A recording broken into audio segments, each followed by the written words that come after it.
Qui est Pasteur Tati? Mais je suis évangéliste des ministères, évangéliste Tati Monsi. Je suis né dans une famille de 7, dont j'occupe la 3e place. Et je suis marié à Madame Larisse Munongo, avec qui nous avons eu 5 enfants. Parlons de ministère. Aujourd'hui, vous êtes, disons, pasteur, mais évangéliste des ministères. Avez-vous une église ici aux États-Unis? Nous évoluons dans un groupe WhatsApp. Pasteur, quand est-ce que nous aurons une place? Parce que le temps viendra. Et puis, on aura une place et puis on va commencer à... Est-ce que prier, avoir un groupe, n'est-ce pas, un groupe de gens qui aiment des dieux, qui prient dans un groupe, ou encore organiser des moments forts de prière sur les réseaux sociaux, en l'instar de TikTok, est-ce un problème? Non, c'est pas du tout mauvais. Si vous le faites en vérité, pas du tout un péché, pas du tout. Quelle est votre position par rapport à ceux qui disent que je reste à la maison, je ne vais pas à l'église? L'importance de l'église locale. En tout cas, c'est une très bonne question. Que Dieu vous bénisse. Amen. La mission de l'église. Dieu a établi ses ministres dans l'église. Le 5 ministères. C'est d'abord pour le perfectionnement du saint et l'édification du corps du Christ. Lorsque nous venons dans une assemblée, c'est d'abord pour écouter la parole de Dieu. Et on la met en pratique.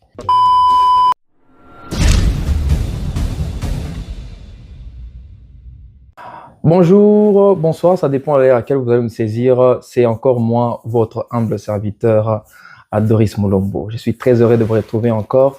Cette fois-ci, nous sommes en 2025. C'est vrai que le mois de janvier vient de passer, mais parce que c'est ma toute première fois de vous rencontrer encore, permettez-moi de vous souhaiter bonne année 2025. Cette année, croyez-moi, Dieu fera des grandes choses.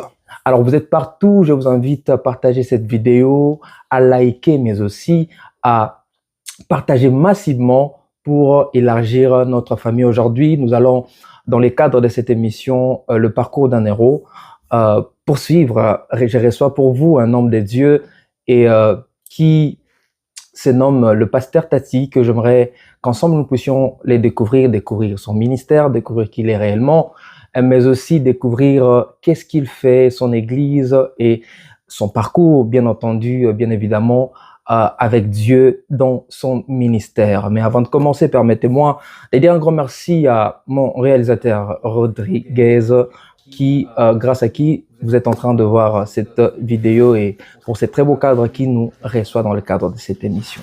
Je reçois pour vous le pasteur Tati à qui je dis bonjour. Bonjour mon frère Doris. Comment vous allez? Dieu fait grâce. En tout cas, je vais très bien par la grâce de Dieu. Bonne année 2025. À vous également, hein. Merci beaucoup. C'est pour nous un honneur de rehausser votre présence ici. C'est la toute première fois que vous venez dans notre émission qui se nomme le parcours d'un héros. Il y a beaucoup des héros et des héroïnes, des gens que Dieu a eu à faire, à écrire une histoire qui nous suivent en ce net moment et qui aimeraient connaître et découvrir la personne de pasteur Tati. Ici, je vous demanderai de me demander de définir, de nous parler de vous. Qui est pasteur Tati? Bon, merci pour la question, mon frère Doris. Je me nomme pasteur Tati Monsi. Ben, je suis évangéliste des ministères. Mais comme l'appellation pasteur, c'est pour le ministre des dieux, c'est comme ça qu'on appelle tout le ministre des pasteurs. Mais je suis évangéliste des ministères, évangéliste Tati Monsi. Mais ça ne dérange pas si vous m'appelez aussi pasteur. Bon.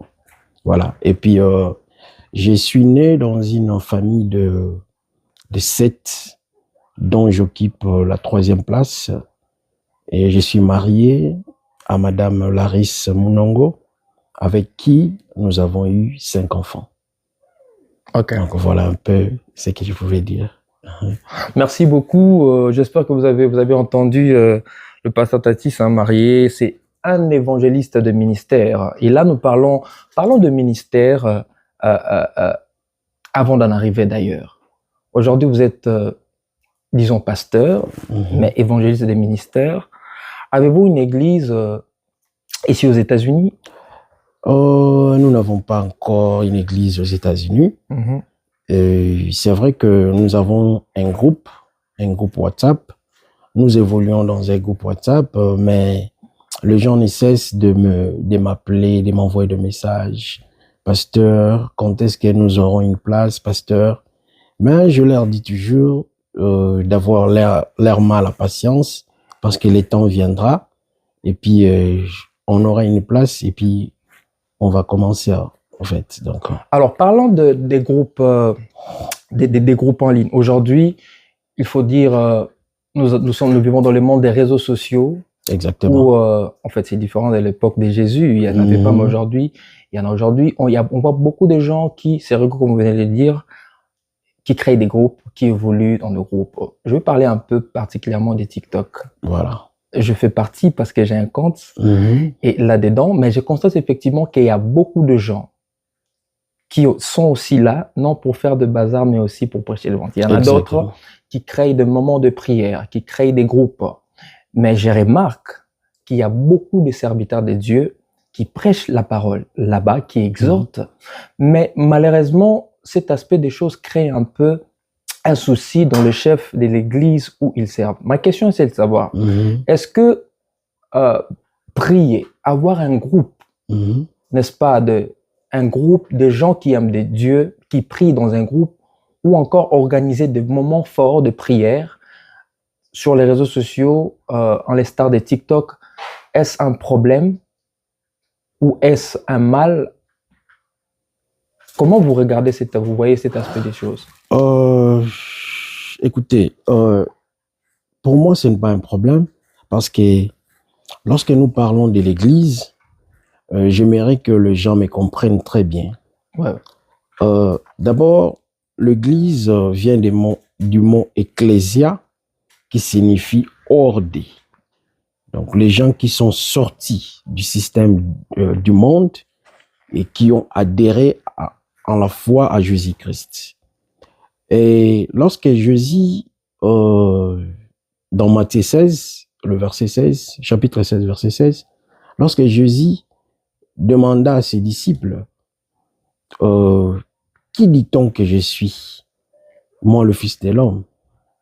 Et les autres disaient que tu es Élie, tu es Jean-Baptiste, tu es Jérémie. Mais Pierre, prenant la parole, dit que tu es le Christ, le Fils du Dieu vivant. Et Jésus savait que ce n'était pas la chair et le sang qui l'ont révélé, c'est ça, mais c'était son Père qui est dans le ciel. Et Jésus avait promis à Pierre que sur cette pierre, je bâtirai mon église. Là, c'était l'église viendra après. Je bâtirai mon église. C'est ce qu'il avait dit à Pierre. Et vous remarquerez, excusez-moi pour cette explication, je vais revenir dans ta question. Voilà. Alors, vous remarquerez que l'église est née les jours où Jésus-Christ était crucifié, lorsque dans la côte de Jésus, l'eau et les sang ont sorti, ont coulé. Et c'est de la même manière que lorsque Dieu voulait créer Ève, il a endormi Adam pour tirer Ève de la côte d'Adam. Vous voyez? Alors, c'est le jour de la Pentecôte. Quand le Saint-Esprit est descendu, c'est ce jour-là que l'Église est entrée en vigueur. Puisque Jésus savait que, comme le Saint-Esprit n'était pas encore venu, les apôtres, il leur serait difficile d'accomplir la mission que Jésus l'avait offerte. La mission était tellement grande. Il a fallu que le Saint-Esprit vienne. Alors, parlons de l'Église. Si vous parlez des assemblées locales, je suis d'accord avec vous, puisque oui, c'est aussi important de se retrouver en famille et puis Dieu aussi envoie sa bénédiction. Mais cela n'empêche, les gens qui sont peut-être en Tanzanie, au Burkina Faso, je ne sais pas moi, ailleurs, lorsque nous prions dans un groupe, on prie, c'est dans le corps du Christ, en fait. C'est en esprit. C'est en esprit. C'est parce que les gens qui sont sortis du système du monde, ils ont adhéré à la foi à Jésus-Christ. Ce n'est pas seulement les instruments qui forment une église. L'église, c'est d'abord les personnes. L'église, c'est les personnes qui ont adhéré à la foi en Jésus-Christ, les gens qui ont cru en Jésus-Christ étant Seigneur et Sauveur. Donc, avoir une assemblée n'est pas mauvaise. C'est une chose que j'encourage. Et d'ailleurs, avec la grâce de Dieu, bientôt, si Dieu voudra, on aura aussi une place et une assemblée. Voilà, donc, mais... Donc, c'est pas du tout mauvais. Non, c'est pas du tout mauvais si vous le faites en vérité. En vérité. En vérité. Où les gens peuvent s'unir, par exemple, dans un groupe. En fait, vous êtes dans différents pays, par exemple. D'autres sont en Allemagne, aux États-Unis, d'autres en Afrique. Mais vous vous réunissez via un réseau social et vous priez ensemble. Cela n'est pas du tout un péché. C'est pas du tout un péché, pas du tout. Alors, que dites-vous, quelle est votre position par rapport à ceux qui disent que, voilà, moi, je reste à la maison, je ne vais pas à l'église. J'aimerais parler de l'importance, parlez-nous en quelques phrases, l'importance de l'église locale. Parce qu'il y a certaines personnes qui se disent que non, je ne veux plus à l'église, je peux prier à la maison. D'ailleurs, mon corps est le temple du Saint-Esprit. Moi-même, je suis une église. Que dites-vous par rapport à toutes ces personnes et quelle est l'importance? Pourquoi devrions-nous nous réunir chaque dimanche physiquement, présentiel pour... quelle est cette différence entre prier en esprit dans un groupe et aussi se réunir présentiel dans une assemblée, dans un endroit pour prier? En tout cas, c'est une très bonne question. Que Dieu vous bénisse. Amen. Je vais vous répondre. Alors, la mission de l'Église, lorsque nous nous réunissons, Dieu a établi ses ministres dans l'Église. Ephésiens chapitre 4. Apôtres, prophètes, pasteurs, évangélistes, docteurs, pasteurs. Le 5 ministères. C'est d'abord pour le perfectionnement des saints et l'édification du corps du Christ. Et si vous lisez dans Galates, Paul dit que nous sommes purs par l'évangile qui nous a été annoncé. Vous voyez, lorsque Dieu établit ses ministres dans l'Église, c'est d'abord pour prêcher la parole, pour annoncer la bonne nouvelle. Et lorsque nous venons dans une assemblée, c'est d'abord pour écouter la parole de Dieu. Et la Bible dit que la foi vient de ce qu'on entend, et ce qu'on entend vient de la parole de Dieu. Lorsque un chrétien écoute la parole de Dieu, et ça devient comme une habitude, c'est comme ça que quelqu'un va commencer à croître. Vous voyez? C'est comme ça qu'on croit, petit à petit, lorsque on écoute la parole de Dieu et on la met en pratique. Donc, se réunir dans un cadre ou dans une assemblée, c'est d'abord pour s'édifier aussi. C'est d'abord pour s'édifier parce qu'il y a une diversité des dons. Le frère Doris peut chanter, ça m'édifie. L'autre là peut prophétiser, ça édifie l'autre. L'autre prêche, c'est comme ça dans une église. Donc, la différence seulement est que lorsque vous vous réunissez dans un cadre, vous vous voyez physiquement, et puis il y a certaines choses qui peuvent se passer. Mais lorsque vous êtes dans un groupe en ligne, vous ne vous voyez pas, mais vous êtes connecté par l'esprit et Dieu vous bénira aussi. Donc, c'est un peu ça. Alors, donc, c'est pas du tout mal d'utiliser à l'heure actuelle les réseaux sociaux dans le cas de l'évangile. Non, c'est pas du tout mal, mon frère. Pas du tout. Sauf que ça peut se faire, ça doit se faire dans l'ordre, dans l'ordre, effectivement, oui. Parce que aujourd'hui, on a comme l'impression que si quelqu'un commence à évangéliser, on lui taxe directement d'un rebelle, qu'il commence une église, pourquoi il peut évangéliser, et surtout s'il fait partie d'une église, on lui oblige, on estime qu'il ne doit que servir Dieu qui est dans l'église, mais pas via les réseaux sociaux. Non, c'est pas du tout normal. C'est pas du tout normal. C'est Dieu qui donne. Le don, c'est Dieu qui les donne. C'est pas un pasteur, encore moins un prophète, qui donne les dons aux hommes. C'est Dieu qui donne ça aux hommes.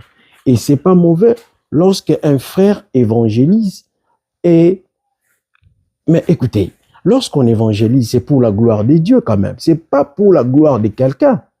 Et moi, je ne vois pas, quelque chose de mal lorsque quelqu'un évangélise et après on commence à lui taxer et de lui traiter de tous les mots d'oiseau. Non, ça c'est pas normal, mon frère. Voilà, ça c'est les pasteurs Tati Moussi. Nous allons continuer, mais nous allons souffler un tout petit peu. J'aimerais ouvrir une petite parenthèse, d'ailleurs qui n'était pas prévue, mais je suis obligé de le dire par rapport à la situation actuelle qui se passe, à tout ce qui se passe actuellement au Congo. Vous êtes Congolais et j'espère que vous êtes sans ignorer de toutes ces atrocités qui se passent à l'est de notre pays. Il faut parler aujourd'hui que Goma, Bukavu, ça va mal. Alors, quelle est la position de l'Église par rapport à cette situation? Mais écoutez, nous sommes Congolais et nous avons ces sangs qui coulent en nous. Et le patriotisme, c'est quelque chose de très important. Le patriotisme, il doit primer avant toute chose. Et nous sommes de cœur avec nos frères qui succombent à Goma un peu partout. Ce n'est pas seulement Goma. Il y a Saki, il y a Rutshuru, c'est un peu partout où les Congolais meurent du jour au lendemain. Et puis, lorsqu'il s'agit de Goma, les gens se sont levés. C'est comme si il n'y avait rien avant, non? Goma, donc, ce n'est que la continuité. Ce n'est que la continuité, vous voyez? Et moi, en tant que ministre des dieux, j'ai pris pour mon pays pour que les choses changent. Mais aussi, les autorités qui sont au pouvoir doivent comprendre l'importance d'une nation quand même. Puisque j'aimerais te dire une chose. D'abord, la nation, c'est le vouloir vivre collectif. Tu es Luba, tu es Mukongo, Swahili. On se met ensemble avec nos cultures. Nous voulons vivre ensemble. Vous voyez? Mais aujourd'hui, nous voyons le contraire. Malgré qu'ils essayent de nous diviser, mais je crois que ça ne tiendra pas. Et les autorités congolaises doivent s'élever comme un seul homme et dire un mot, et puis les choses changeront. Si elles ne disent un mot, elles ne font que pleurnicher. Mon frère, je te dis que rien ne changera. Et pensez-vous que par rapport à cet état des choses, seule la prière étant un apport de l'Église suffise pour que cette situation puisse changer à l'est du pays? Oui, la prière est une arme qui change beaucoup de choses, certes, mais il y a la part de Dieu et il y a aussi la part de l'homme, mon frère. Vous voyez?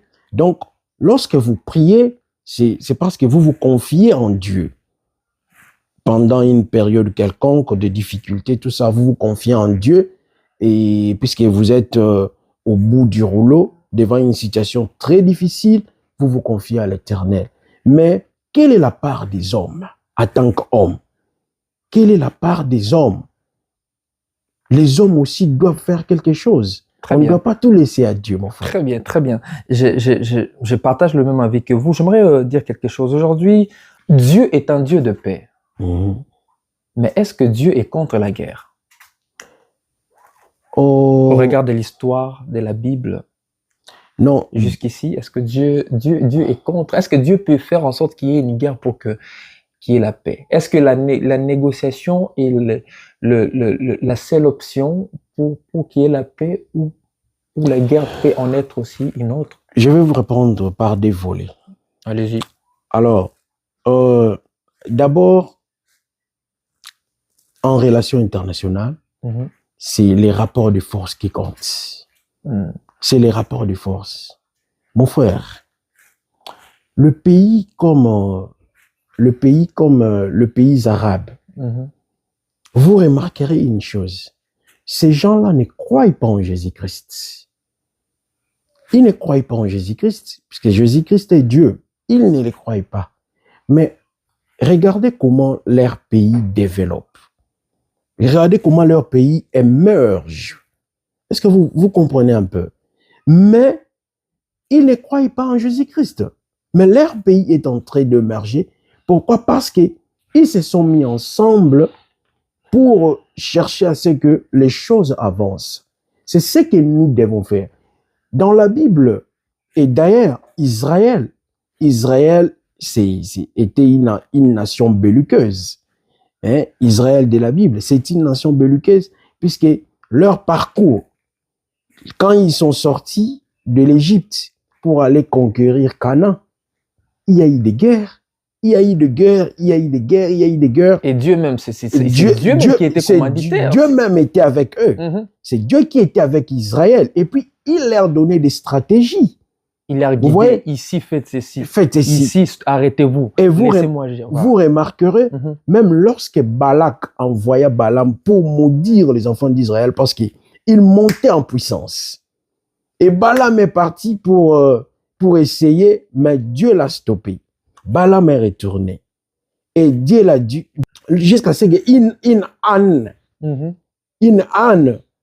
devant Balaam, et l'âne a parlé. Dieu a fait parler l'âne. Vous voyez? Pour que Balaam ne maudisse pas ses peuples. Et à la fin, Balaam avait compris, il a dit que non, personne ne peut maudire ce que Dieu a béni. Vous voyez? Moi, je crois que si nous faisons la guerre, c'est pour une cause. On ne fait pas la guerre par sentiment de le faire. Non. Si on fait la guerre pour une cause juste. Parce que mon frère, la terre, on ne blague pas avec la terre. On ne blague pas avec la terre. Dieu nous a donné cette terre et nous devons la garder. Alors, quelle sera votre position par rapport à cette réalité? Aujourd'hui, la ville de Goma a été prise en otage par les M23. Bukavu aujourd'hui, nous venons de l'apprendre également. Par rapport à cet état des choses, pensez-vous que les négociations seraient une bonne option pour mettre fin à ça? Évidemment. Évidemment, les négociations seraient vraiment une très bonne option. D'ailleurs, cette négociation, la démarche a déjà été déclenchée par l'Église catholique aussi. Mais malheureusement, c'est un peu dichotomique. Il y a certains qui sont au pouvoir, qui nient qu'il n'y aura pas de négociation, mais alors on ne comprend pas. On ne comprend pas qu'est-ce qui se passe réellement. Le sang a beaucoup coulé. Il faudrait qu'ils négocient, qu'ils se mettent ensemble pour qu'ils trouvent un terrain d'attente. Puisque ça ne sert à rien de s'entêter alors que les gens continuent toujours à mourir et puis fin de compte, peut-être Bukavu est déjà tombé. On ne sait pas quelle ville tombera demain.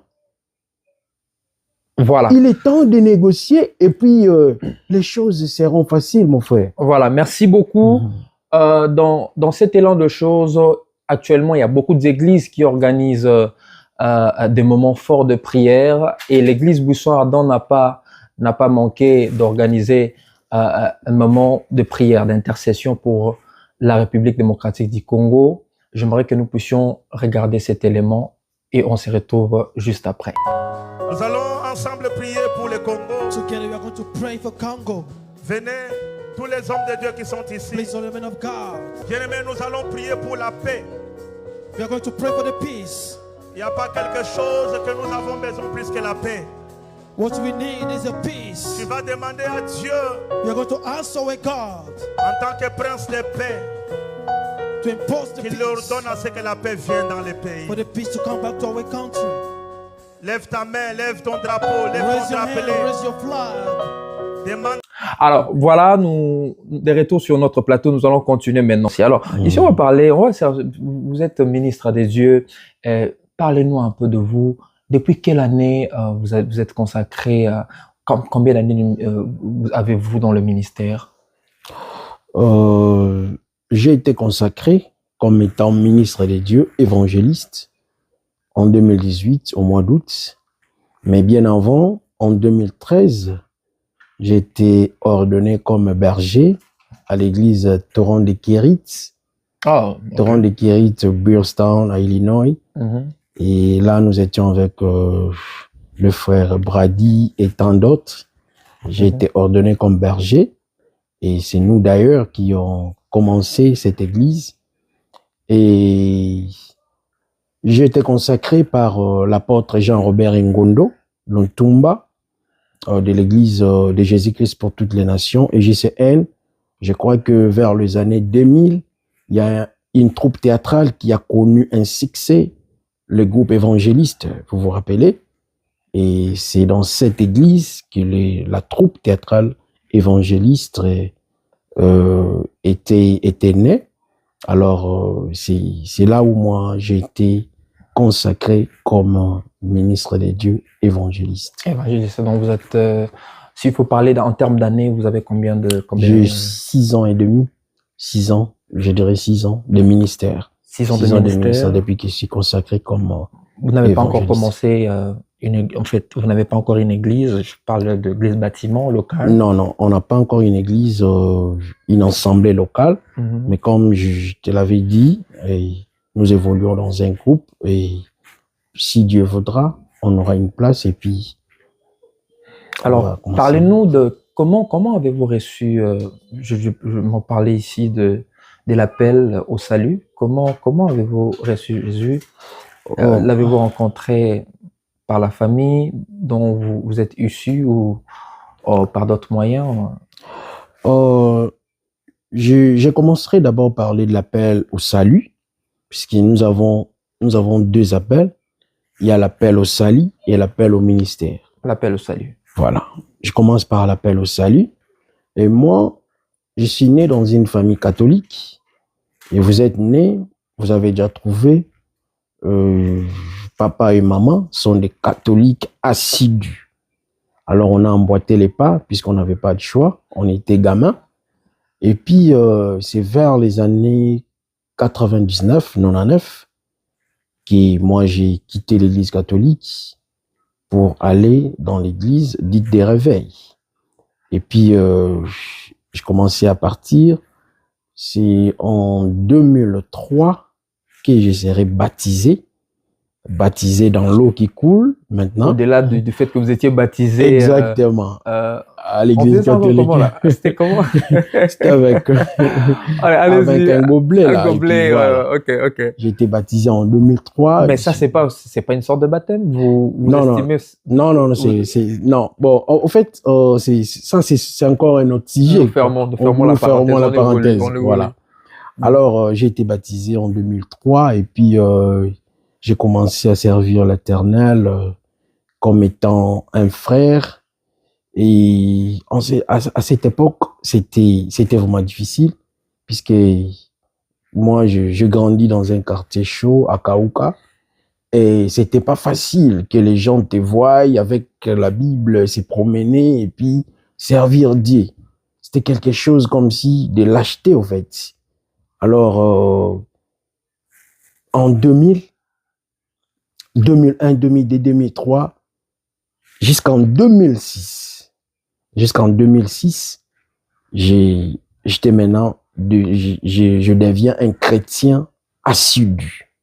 Vous avez la conscience, là, vous avez la conscience. J'ai la conscience. Je suis appelé, je suis maintenant chrétien. Exactement. Pendant toutes ces années, je partais à l'église. Je faisais, en tout cas, j'aimais beaucoup Dieu. Et des fois, lorsqu'on partait, bon, tu sais, quand on grandit, il y a toujours des choses, hein, et des choses dont la jeunesse vous pousse toujours de le faire. Et même lorsqu'on partait dans des coins un peu compliqués, là. Les endroits bizarres. Mon frère. Chose qui t'est... Après avoir fait toutes ces choses, lorsque tu vas retourner à la maison, il y a toujours une voix qui te dit intérieurement que toi, tu ne peux pas faire ces choses. Tu ne fais pas partie de... Je me rappelle même, j'étais étudiant à l'IEC et tu sais, lorsque on prenait des gros véhicules là. Et il y a beaucoup d'étudiants qui montaient dessus. Et puis, on allait partout faire un peu de désordre. Mais il y a toujours quelque chose qui me disait que toi, tu ne peux pas le faire. Tu ne peux pas faire ces choses. Et moi-même, je comprenais que ça, c'est pas une personne normale qui me parle ou quoi que ce soit, mais c'est un esprit interpellateur. C'était Dieu. Et voilà, c'était pas facile puisque, comme je disais, lorsque je partais à l'église à l'époque, j'avais un Nouveau Testament, même pas la Bible, un Nouveau Testament où je devais mettre ça dans ma poche puisque si les gens me voient, ils se moqueraient de moi. Et pour éviter la honte, ils diront que tu es lâche, tu as abandonné, et, évidemment. Mais la Bible dit que l'esprit que vous avez reçu n'est pas l'esprit de timidité, mais l'esprit de force. Et lorsque le Saint-Esprit m'a convaincu, et je n'avais plus honte, mon frère, j'ai commencé à servir l'Éternel, et il y a eu un vent après tout ça. Il y a eu beaucoup de gens qui ont suivi ces vents et ils ont commencé aussi à servir l'Éternel. En tout cas, je bénis Dieu pour ce témoignage parce que j'ai passé des moments très, très difficiles. Mais Dieu ne voulait pas que je meure, puisqu'il avait toujours un projet de bonheur pour moi. Parce que l'héroïsme, c'est quelque chose qui se distingue. Un héros n'est pas comme tout le monde. Un héros doit avoir un parcours. Et un héros se distingue des autres. Et il y a beaucoup de choses qui se sont passées. Alors, on n'aura pas le temps de tout étaler. Tout à fait. Mais voilà un peu ce que je pouvais dire par rapport Voilà. Alors, aujourd'hui, vous êtes ministre des dieux. Vous êtes appelé évangéliste, n'est-ce pas, des ministères. Oui, oui. Alors, quels sont les signes, en fait, quand Dieu vous appelle, il donne quand même des signes. Exactement. Il y a quand même des signaux, il y a peut-être des signes que Dieu, des canaux que Dieu utilise. Il peut soit vous parler à vous-même, il y a des canaux directs, il y a également des canaux indirects au travers de personnes. Il y a des personnes, quand ils vous voient, ils peuvent dire que non, c'est lui-ci. Alors, quel a été le cas pour vous? Est-ce que Dieu vous a parlé au travers de songes?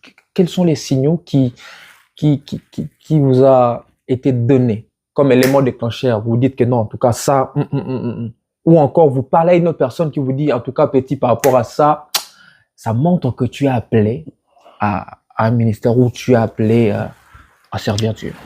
Donc là, je vais parler de l'appel au ministère, parce que j'ai parlé de l'appel au salut, dans 2 Corinthiens 5, 17. Et si quelqu'un est en Christ, il est devenu une nouvelle créature. Toutes choses anciennes sont passées, voici, toutes choses sont devenues nouvelles. Et je parle maintenant de l'appel au ministère. Dans l'appel au ministère, nous avons 2 sortes d'appels. Il y a l'appel direct et il y a l'appel indirect. L'appel direct, je prends l'exemple de Paul, Saul de Tarse, dans Actes chapitre 9. Saul qui était un meurtrier. Saul qui malmenait le gens qui invoquaient le nom du Seigneur. Et un jour, puisqu'il était en connivence avec les souverains sacrificateurs, mais un jour, lorsqu'il marchait, la Bible déclare qu'il y a une lumière qui resplendit autour de lui. Il ne voyait absolument rien. Et le Seigneur est venu lui parler. Que c'est moi que tu persécutes. Dieu a parlé directement à lui. Dieu est venu directement lui parler. Et Dieu lui a donné des instructions. Voilà. Des instructions, des directives à faire pour qu'il recouvre sa vue. Et Dieu va parler dans un songe à Ananias. Que tu iras, tu verras quelqu'un qui... Ananias a voulu refuser. Il a dit que non, mais cet homme est ta mère. Dieu a dit que c'est moi qui l'ai choisi. Donc, c'est Dieu qui choisit. Et ça, je parle de l'appel direct. Mais pour mon cas, alors, il y a quelque chose qui s'est passé. Un jour, je dormais, je rêvais que les gens me poursuivaient. C'était pour me faire du mal. Et lorsque je courais, je suis arrivé quelque part, il y avait une maison. Quand j'ai ouvert la porte, je suis entré, j'ai fermé la porte, je vais trouver mon père en la foi. Puisque beaucoup de gens aussi confondent, disent souvent mon père spirituel.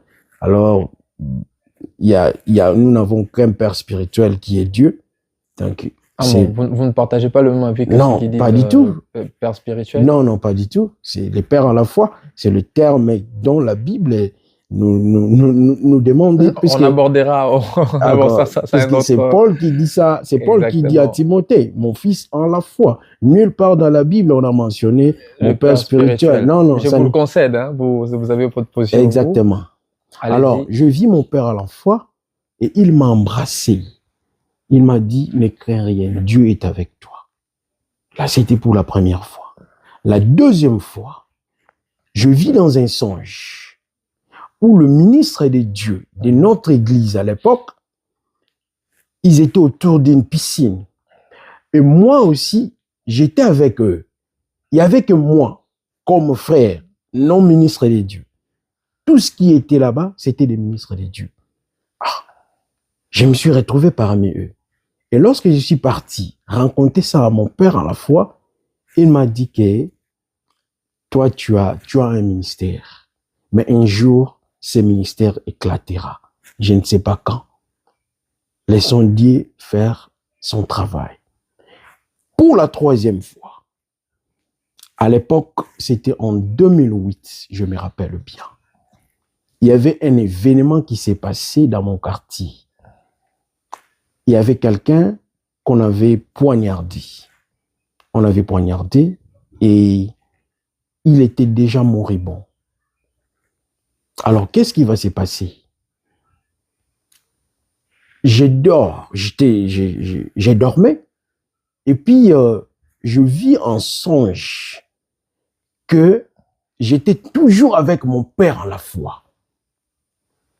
Les gens, il y avait un engouement, les gens partaient de gauche à droite. Et puis, le Messie était déjà, il devait mourir, presque mourant. Alors, j'ai demandé à mon père à la foi, on était avec lui. Je lui ai dit, papa, est-ce que je peux prier pour cette personne? Il m'a dit, vas-y. Je me suis approché, j'ai prié pour la personne et la personne était guérie. Et les gens étaient dans l'étonnement. Je me suis réveillé. Toutes ces visions, tous ces songes, je les rencontrais à mon père. Donc, il comprenait déjà que ses fils, Dieu lui prépare pour quelque chose. Et ce que je t'ai dit là, lorsque je me suis réveillé, le même jour, le petit dont je te parle ici, qui a été poignardé, c'est un petit qui est connu dans le quartier, et puis c'est quelqu'un qui a pratiqué les arts martiaux, et puis voilà. Yeah. On lui a amené à l'hôpital à Limete. J'appelle mon cousin, qui est au Canada actuellement, et j'appelle un frère, il est actuellement pasteur aussi, le pasteur Alain Beau, pour que je salue. Je lui parle, j'ai dit au pasteur Alain, je lui ai dit qu'il y a quelque chose qui me monte. On doit aller prier pour ses frères. Il m'a dit, ok, comme c'est Dieu, je lui ai relaté ce que j'avais vu aussi en vision. Nous sommes partis là-bas. On a prié pour le frère et la situation avait changé.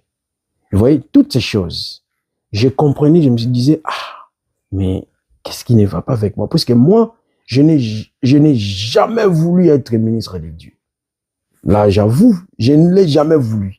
Moi, je voudrais peut-être être un chrétien normal qui vient et qui fait ces choses. Mais Dieu me voyait autrement. Et après tous ces signaux? Après tous ces signaux, les tout derniers, c'était à Waterloo, Iowa. Qu'est-ce qui s'est passé? Le pasteur Willy Tolela, que je salue en passant, il a une église à Kinshasa. Il était de passage à Waterloo. Ces jours-là, c'est moi qui modérais. Et lorsque j'ai fini de modérer, on devait normalement donner la place à la prédication. Je suis sorti pour récupérer mon fils qui s'est baladé à l'extérieur. Du haut de la chair, il a demandé où est le frère qui a modéré ici. Là, nous sommes en 2015. Où est le frère qui a modéré? On lui dirait que non, il est parti, il est à l'extérieur. Ah, il m'a dit, il leur a dit, je ne prêche pas sans que ses frères retournent ici. J'ai un message à lui donner et je vais donner ce message publiquement, devant tout le monde. Il y a des archives, apparemment, Il y a des archives, il y a des gens qui... Il y a beaucoup de gens qui viennent de Waterloo. Un jour, si tu rencontreras quelqu'un qui vient de Waterloo, de l'église Livingstone Church, chez le pasteur Patrice. Alors, qu'est-ce qu'il a dit quand on vous a rappelé? Et il a dit devant l'église, il a dit, frère, Dieu me dit ceci, tu seras un évangéliste puissant. Je vis cette église grandir avec beaucoup de blancs. Il leur a dit que moi, je vous envie d'avoir un frère comme celui-ci. Dieu utilisera ses frères puissamment. Il a dit ça dans l'église, comme ça. C'était dans un culte. Et après le culte, il m'avait appelé pour me dire certaines choses en aparté. Donc, il ne voulait pas dire ça publiquement. Et j'étais là, on a continué à servir. Et puis, en 2018, mon père est décédé au mois de février. Je voulais partir au pays, mais compte tenu de beaucoup de choses qui se sont passées, je ne suis plus allé. Alors, au mois de juillet, j'appelle mon père en la foi pour lui annoncer que je vais venir à Kinshasa. Il m'a dit, oh, gloire au Seigneur. Je lui ai dit, comment ça, papa? Il m'a dit ceci. Nous étions en prière. Et Dieu nous a révélé que nous devons mettre à part toi et l'autre frère. Avant de continuer, vrai, c'est ce qu'ils se disent. Hein. Ici, je vais prendre le risque de dire tout ce qu'ils se disent tout bas. Non, vas-y, mon frère. Certaines personnes disent que le pasteur Tati est allé négocier à Kinshasa pour qu'on puisse le consacrer là-bas. Il a voyagé comme ça, on ne comprend pas. Et il est rentré pasteur. Il est parti frère, il est retourné pasteur. Vous allez regarder tous ces gens, tous ces mondes ici, les gens qui disent peut-être de n'importe quoi, qui ne savent pas la vérité. J'aimerais que vous puissiez retourner un peu, parler de ce qui s'est passé, que cela venait des dieux. Ok. Écoute. Face à toutes ces personnes-là, face à tous ces mondes-là qui estiment que non, voilà, c'était parce qu'aujourd'hui, il faut le dire. C'est vrai que c'est pas dans tous les cas. Bien sûr. D'autres personnes sont consacrées parce qu'ils sont le petit, comme on dit à Lingala, petit mot confié à pasteur. Tu vois. Évidemment. Mais ce qui n'a pas été le cas pour vous. Ok. Allez-y. Je vais épingler quelque chose de très important. Allez-y, alors que nous sommes en train déjà de chuter. Exactement. Alors, je suis arrivé ici aux États-Unis vers la fin des années, vers 2009, si je me trompe, en 2009, vers la fin. Mon frère, il n'y avait pas d'église des Congolais. Il n'y avait pas d'église que je pouvais fréquenter à l'époque. Moi qui tu vois en face de toi, mon frère, j'ai pris une initiative. Je me suis dit non, on ne peut pas continuer hein, à être comme ça. C'est comme si Dieu n'existait plus. Et je partais dans une église Des Blancs. de Blancs, mais à l'époque, tu ne parles pas anglais. Tu ne te retrouves, Si- tu ne te retrouves pas, en fait. Je ne me retrouvais pas, absolument. Si on prêche, il y a quelqu'un à côté, la Tu dois sœur qui partait avec moi doit donc voilà. interpréter. Mhm. Je n'étais pas vraiment dans mon assiette. Mhm. Je vais prendre cette initiative. Mhm. J'ai formé un groupe. Dans ce groupe, on n'était qu'à 2. Moi et le frère Arthur. Mhm. Arthur Bembo, il est actuellement à Indianapolis. Je cite les noms. Ce sont les témoins, hein. Les témoins. Mhm. Les gens sont là. Il y aura beaucoup de témoins. Nous avons commencé à 2.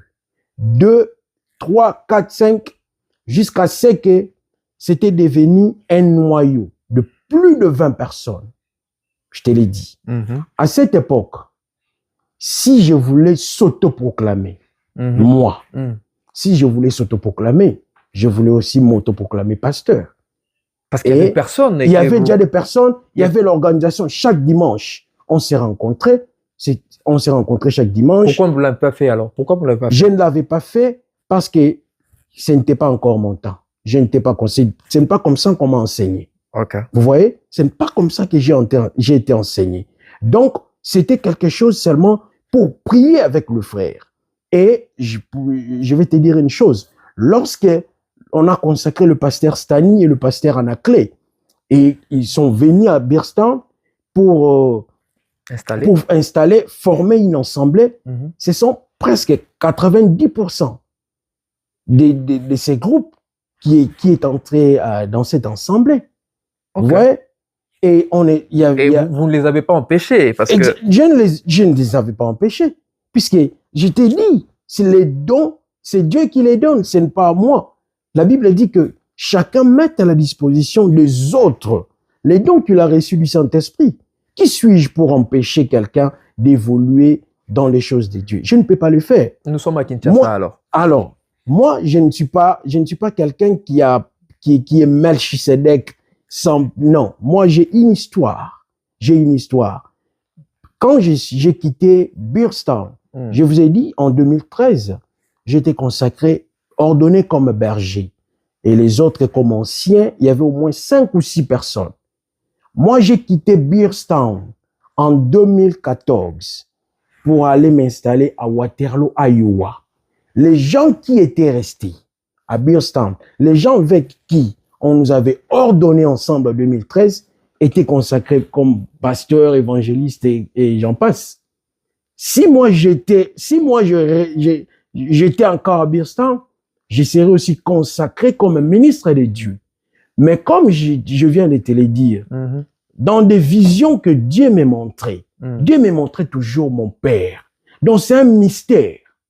Dieu n'a pas voulu que cela se passe Ici. ici. Mhm. Dieu a voulu concrétiser ce qu'il m'a montré déjà bien avant. Vous voyez? Comme je t'ai dit, mon Père est là. Mhm. Je peux te donner son numéro de téléphone. Tu peux l'appeler. Il te dira, même le frère de l'église. Tout le monde sait. Moi, je lui ai appelé pour lui dire autre chose. C'est ça que je t'appelle de l'appel indirect. Donc, Dieu, Vous l'avez appelé pour autre chose. je lui ai appelé pour l'annoncer. Mhm. Pour l'annoncer que je serai à Venu Kinshasa, à Kinshasa dans et lui- une ou 2 semaines. Mhm. Et lui, il m'a dit que c'est moi qui a voulu t'appeler en premier pour te dire que pendant qu'on priait, Dieu nous a dit de mettre ensemble toi et les frères Don Paul. Vous voyez? Mais il s'est posé des questions. Mais lui, il est aux États-Unis. Comment il va venir? Comment ça va se passer? Alors que c'était Dieu qui avait préparé toutes ces choses. Et lorsque Bon. vous êtes arrivé à Kinshasa. Lorsqu'il m'a dit ça, je suis arrivé à Kinshasa, je lui ai rencontré, on a discuté ensemble, on a parlé, et puis le jour de la consécration, j'étais présent, on m'a consacré comme un ministre des dieux évangéliste. Je t'ai dit qu'il y a déjà des signes qui précédaient cette consécration. Et je comprends. L'évangéliste est là, annoncé publiquement devant tout le monde. Exactement. Vous voyez? Ah. Donc, moi, je ne m'autoproclame pas. En 2010 déjà. Donc, si je pouvais les faire, je devais les faire vers ces années-là. Mais ce n'était pas encore le temps. Je n'étais pas encore ministre de Dieu. Je ne pouvais pas prendre ces risques. Et puis voilà. Voilà. Merci beaucoup en tout cas. J'espère que vous avez suivi de la manière de la manière la plus particulière le pasteur, je vais dire l'évangéliste Tati, moi aussi, son témoignage, son parcours. Et tout a été clair aujourd'hui. C'est un appel des dieux. On a reçu son témoignage. Le moment où les signaux que Dieu a communiqué, a révélé à lui. On a vu également que il y a eu une durée. Ce n'était pas du tic au tac. C'est pas du jour au lendemain. Il y a eu du temps. Et également, même les jours où la période il a été consacrée aujourd'hui, il évolue ici aux États-Unis. Vous n'avez pas encore une église, n'est-ce pas? Non, non, nous n'avons pas encore une assemblée. On n'a pas encore une assemblée. Pas encore. Oui, pas encore. On continue d'évoluer dans un groupe WhatsApp. Est-ce que vous avez... c'est un groupe WhatsApp restreint où vous avez peut-être besoin de gens intéresser les gens qui aimeraient rejoindre? Toute personne est libre. Toute personne est libre de nous rejoindre s'ils ont besoin de nous rejoindre. Ils peuvent me contacter ou te contacter. On est là, on prie chaque dimanche. Ce n'est que pour 1 heure, de 19h à 20h pour 1 heure. Il y a la prière et puis une petite exhortation. C'est comme ça que ça se passe. Le programme, c'est chaque dimanche. Chaque dimanche à 19h. 19h. Oui. Ça se passe dans les groupes WhatsApp. Dans les groupes donc, WhatsApp. si vous voulez faire partie de ces groupes, prière donc de contacter l'évangéliste ou carrément contactez-nous sur le numéro qui est en bas dans la bande passante et pour être inséré, n'est-ce pas, dans les groupes et participer et bénéficier aussi, n'est-ce pas, de la grâce qu'il y a dans l'homme des dieux. L'homme des dieux, j'aimerais que vous puissiez regarder la caméra où vous allez faire appel au salut. Il y a des gens qui nous suivent, mais qui n'ont pas encore eu l'occasion de donner leur vie à Jésus-Christ. Il y a beaucoup de gens, j'aimerais que vous puissiez faire appel au salut à toute personne qui va tomber, n'est-ce pas, dans cette vidéo et de les dire simplement que venez dans notre camp, Jésus a besoin. Amen. Amen. J'aimerais dire ceci. Vous savez, ce monde passera un jour. Ce monde passera. Tout ce que nous avons aujourd'hui, ça va passer. Mais seule la parole de l'Éternel ne passera jamais. Il est grand temps, mon frère, ma sœur, toi qui nous suis en ce net moment, Dieu a besoin de toi. N'attends pas demain. La Bible dit que rachetons le temps, car les jours sont mauvais. Toi qui n'as pas encore donné ta vie à Jésus, donne ta vie à Jésus-Christ, accepte-lui étant ton Seigneur, ton Sauveur, et Jésus te bénira. Alors, merci beaucoup. Vous avez été tellement nombreux à nous suivre. Nous disons également un grand merci. Merci d'être là. Merci de liker. Merci de partager. Aussi à toute personne pour que la grande famille puisse s'élargir. Alors, je dis un grand merci à mon réalisateur Rodriguez pour la réalisation de cette émission. À l'évangéliste, ça veut dire également merci. Merci. C'est moi qui vous remercie. Voilà, je pense que c'est pas la dernière fois. Non, non, non. Ouais, voilà, c'est pas la dernière fois. Merci beaucoup en tout cas de nous honorer de votre présence. Et du reste, je vous dis à la prochaine. Que Dieu vous bénisse.